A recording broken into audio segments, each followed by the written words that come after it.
There's a hard truth most gardeners don't talk about. When the cold sets in and the garden beds freeze over, most folks surrender to the grocery store, trading self-sufficiency for plastic-wrapped vegetables. But for those who understand how to work with the seasons instead of against them, winter is not a time of scarcity. It's a time of quiet abundance.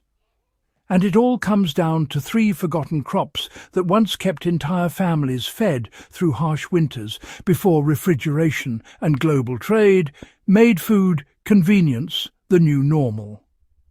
What's remarkable is that these crops not only survive cold, they thrive in it, turning frost into flavour and endurance into nourishment.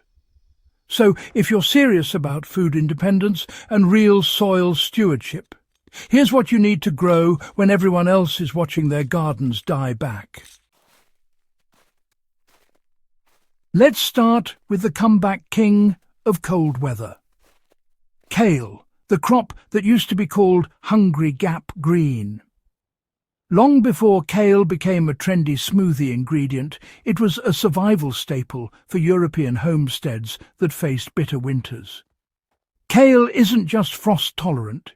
It actually gets sweeter after a freeze because the plant converts its stored starch into sugars to protect its cells from the cold.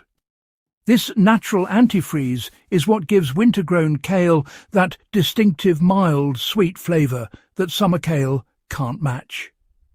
The trick is not to treat it like a summer green. Start it early, in late summer or early fall, so it establishes strong roots before the frost.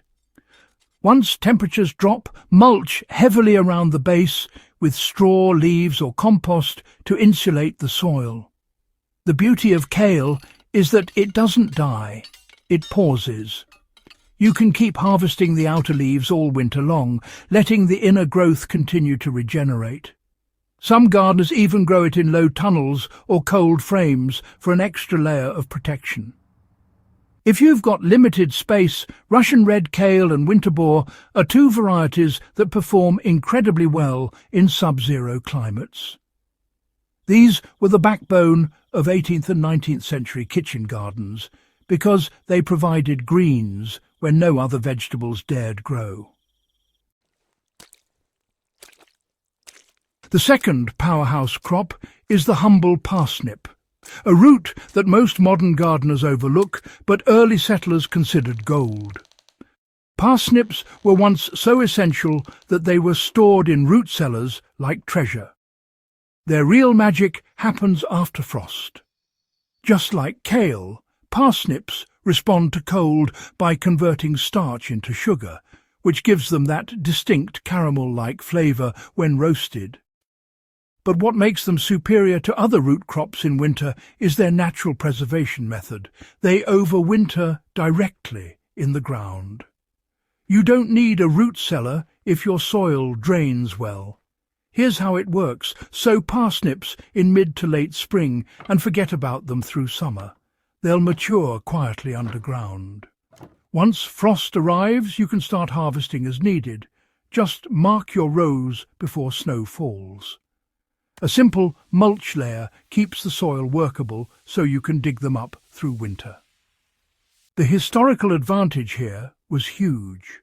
Farmers could pull fresh food straight from the earth in January without any storage loss.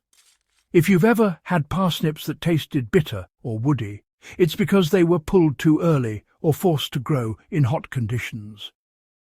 Letting them sit through frost is the key. That's when their starch-to-sugar transformation peaks. In survival gardening terms, parsnips are calorie-dense, nutrient-rich and self-storing, which makes them a perfect winter food source for those aiming to minimize dependency on modern supply chains. Now let's talk about, well, the most underrated of them all, mache, also known as corn salad, that cold-weather green that just keeps going when spinach gives up. Mache was a bit of a secret weapon in European cottage gardens long before modern agriculture started standardizing crops, you know.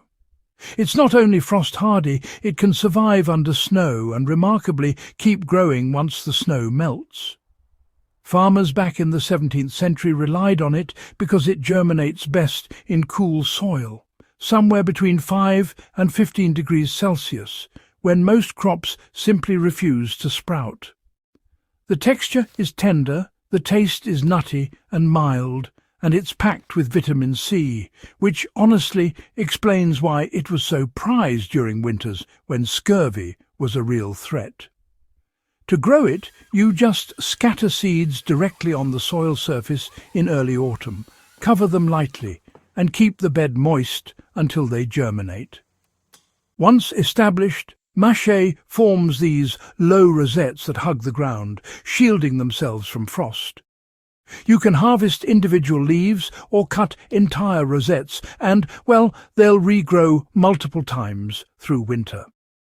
In zones with harsher frost, a simple cold frame or row cover can extend your harvest even further. And the best part?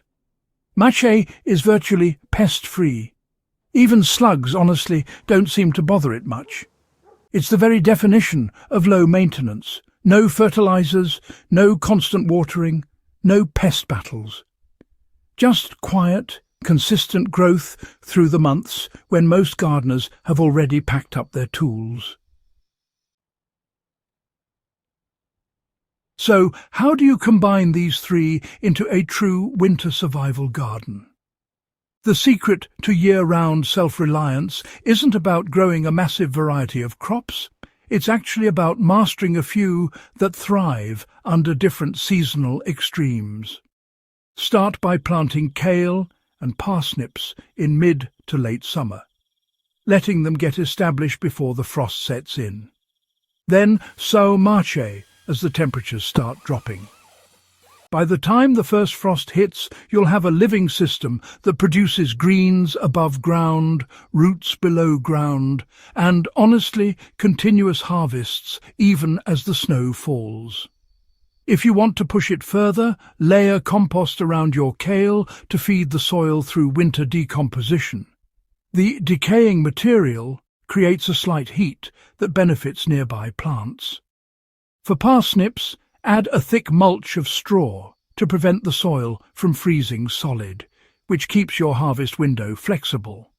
And for mâché, even a clear plastic tunnel or a recycled window frame can turn it into a miniature greenhouse, allowing you to pick fresh greens when store shelves are, well, barren. The takeaway is simple. Dependence on store-bought produce is a choice, not a necessity. Winter doesn't have to mean scarcity if you work with nature's timing instead of against it. Kale, parsnips and mâché are proof that with a little planning and some old-fashioned gardening wisdom you can grow nutrient-rich, sustainable food all year long, without artificial inputs or expensive equipment. These were the crops that got our ancestors through centuries of cold and hardship, and honestly, they still work just as well today. If you found this breakdown useful and want more forgotten methods that actually work, don't forget to hit subscribe, share this with fellow growers, and keep your hands in the soil. Because real resilience starts with what you can grow, even when the world outside freezes.